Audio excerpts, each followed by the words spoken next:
Hey, what's up guys? Hope everybody's doing well and having a great day. Got a lot of information I want to cover in this video, so we're going to hop right to it. We're over here at the National Hurricane Center looking at Tropical Storm Josephine. That is the 10th named storm of the 2020 hurricane season in the Atlantic Basin. That puts us halfway through the list of names for 2020. We'll more than likely start into the Greek alphabet, alpha, beta, then gamma, and then on from there. Just depends on how deep we'll go into the Greek alphabet, but I think we'll easily go through all of these names. Josephine being a record, the earliest named J-storm prior to Josephine was on August 22nd, so that broke that record by about 10 days.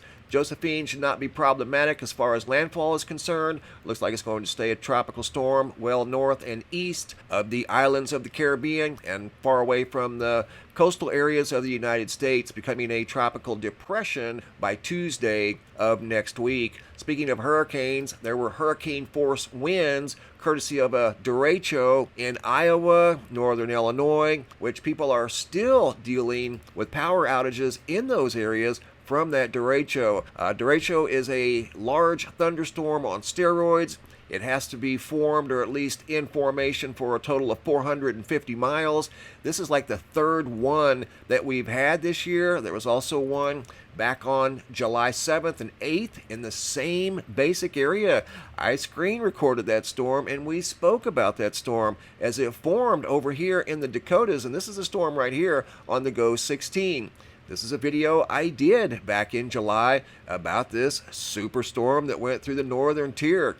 And you can see it too did all kinds of damage through the Dakotas into northern Minnesota, southern Canada, parts of northern Wisconsin and Michigan. They too had power outages from that very large superstorm.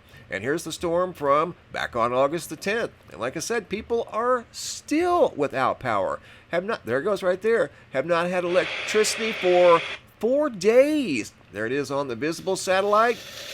This is a video of the hurricane force winds that went through Iowa and unfortunately flattened nearly 10 million acres of corn. And from what I understand, this is a time lapse from the northern Indiana area of the derecho as it went over northern Indiana or northeastern Indiana. There's some large trees that came down from those hurricane force winds. Like I said, that was the third storm of its kind that we've seen in 2020, which that in itself is a record. These storms are generally pretty rare. You don't see them very often. Once every few years, one will pop up, but this is like the third one that we've seen this year. Did extensive damage. The night before, there was a lot of energy in the atmosphere up in Minnesota, but it seems like this area here is prone to these derechos. This one formed right in here in southern Minnesota and northern Iowa. They're estimating 10 million acres of crops damaged from that very large storm. Iowa Governor Kim Reynolds said the storm, which had hurricane force winds of up to 112 miles per hour, destroyed at least 1/3 of the entire state's crops. That is unprecedented. More than 10 million acres were completely flattened. And you can see here, looks like somebody rolled over the corn with a steamroller. Unbelievable. There's a silo up against someone's house.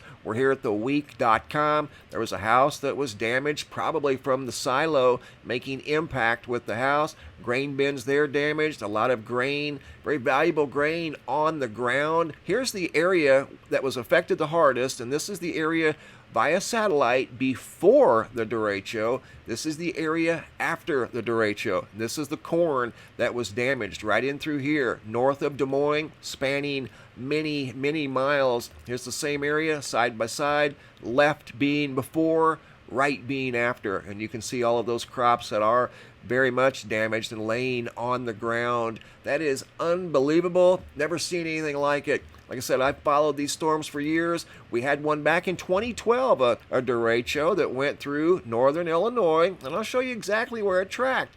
It kind of formed in this same area. There's something about this area with regard to Iowa, Minnesota, Wisconsin, northern Illinois. This area right here is known for the formation of these derechos. Back in 2012, I've got a video on my YouTube channel of one forming right here in northeastern Iowa. It tracked through the Chicago area all the way over to North Carolina. It was on the ground. 2012, and we really haven't seen one since, except for the ones that we've had this year.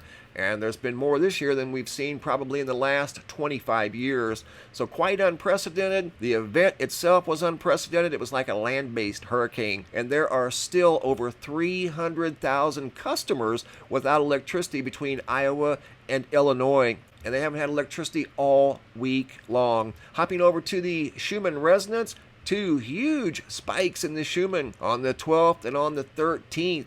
Those are very large. I'm wondering, this is just a guess here, if this is somehow associated with the Perseid meteor shower. I did go out and observe the meteor shower, the Perseids, on the 11th, the 12th, and 13th. Saw a few, not very many, but I did see some. I'm wondering if this is associated with the Perseids, because it's kind of coincidental that we just peaked during a major meteor shower and we're seeing all this activity in the Schumann Resonance. Hopping over to the Yellowstone supervolcano caldera, more activity flowing through the caldera east to west, north to south. Looks like in the last 24 hours there's been more activity than usual, albeit small, but nevertheless there's a steady flow of energy running through that caldera. Hopping over to the picture slideshow, new sky phenomena sent in from all around the world. Zurich, this is out of Germany. Photo sent in by Desiree. She sent me 2 photos. This is the original. I left it in its original format. This is something that she observed high in the sky above Germany. There's photo number 1. Here's photo number 2 up close, and we're going to alternate formats and try to get an idea as to what this could have possibly been. Apparently it was moving through the sky above Germany. Wasn't a balloon, wasn't a plane, and was not a helicopter. Here it is, simply enhanced. All I did was adjust the color a little bit. I was looking for a string on the bottom, didn't see one. This is a inverted format. This is negative format. Just trying to get an idea of what this could possibly have been and have no clue what that was. Laney B out of Amarillo, Texas. A spectacular storm cloud spanning across the sky, turning into a disc over here as it came right over her head. Amarillo once again, Laney B, big beams spanning across the sky. Trevor L, Topeka, Kansas, massive thunderhead rolling over Kansas. Wendy's One Heart World out of Sherman Oaks, California. Got some skywriting going on here, quite spectacular skywriting. Person made a heart in the sky right off the coast of California. How about that? Not something you see every day. This next video was sent in by Robin out of Croatia. This is some sort of a vortex shaped like a sword coming down out of the sky. It's just a water spout, very large, well-defined water spout, but at the very beginning, kind of looked like a garden tool or some sort of a sword. But it's definitely over water. You can see water spraying there on the surface. Good observation by Robin out of Croatia. There's a still image of the same vortex. This is a look at the radar above Fernandina, Florida, sent in by Crystal and Roy. They took a screen grab of the radar, and you're going to see a roll cloud that matches up with that radar right here, expanding for as far as they could see in both directions. Very photogenic system. Incredible video. Jassy F out of Vienna, Austria. Some clouds with personality here. This looks like a ship hovering low to the ground. You can see lightning coming out the bottom of it. Very spectacular, dramatic colors. Incredible. Pinks and purples and grays and all kinds of activity going on. Very energetic sky with once again what looks like almost looks like a blimp, very low to the ground. Jarvis M out of New Mexico, very intense double-decker rainbow. James H out of Rifle, Colorado, another double-decker rainbow, very close to his location. Hope H out of Virginia Beach, Virginia, spectacular beams bouncing off the clouds high in the sky above her location. Bend, Oregon, Hank L took a photograph of some very unique clouds in the sky that looked like white licorice, very low to the ground. Spruce Grove, Alberta, Frank sent me this photograph of what looked like a rectangle up in the sky. That's what compelled Frank to take the photo, was this cloud's very unique shape. Almost looks like a section of railroad track or something. Very, very unusual. Ethan out of South Haven, Mississippi.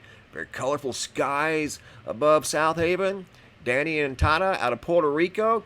This is a photograph of the Sahara dust as it's making its way through Puerto Rico, traveling from West Africa, coloring the skies reddish orange. Colin out of the United Kingdom sent in some very colorful clouds high in the sky above the UK. All kinds of color going on here. Very intense at times.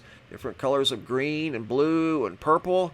Light red, orange, yellow. Great observation by Colin out of the United Kingdom. Cindy S. out of Ontario. Big sun above the horizon. Then here comes the big halo around the sun. Very photogenic sky on that day. Christine out of Green Valley, Arizona. Looks like the sun diving down below the horizon at sunset. Chris V from Belgium, this too at sunset. Very fiery gold and orange sky. Absolutely spectacular. East Tennessee, this was sent in by Anastasia, and you can see what looks like a face in the sky. 2 eyes and a mouth. That's why they took the photo in the first place, said it looked like a face up in the sky. Gotta admit it does. Good observation. This next photo here was sent in by Sujit out of Bangalore, India, and he said this reminded him of some sort of a creature up in the sky. When I zoom in, you can kind of see what looks like the features of a cow or something. Got horns and a head and quite possibly legs here and a torso. Maybe some kind of a dragon, I don't know, but that's what caught his attention and that's what compelled him to take the photo, was that very unique cloud right there. I'm just passing that along with you guys as it was shared with me. Good job, guys. Keep the photos coming. You are wide awake and on the ball. If you guys are new viewers, make sure you subscribe to the YouTube channel. Click on this bell. That way you'll be notified each time I upload a new video. If you're current subscribers, simply double check and make sure the bell is still activated and make sure you're still subscribed. If you guys have any photos you'd like to share, you can send those to reports at MrMBB333.com. All of the photos end up here at the Sky Phenomena Photo Gallery at the website, and sometimes I'll use them in a picture slideshow just like you saw right here. Thanks for watching. Have a super day and be safe out there.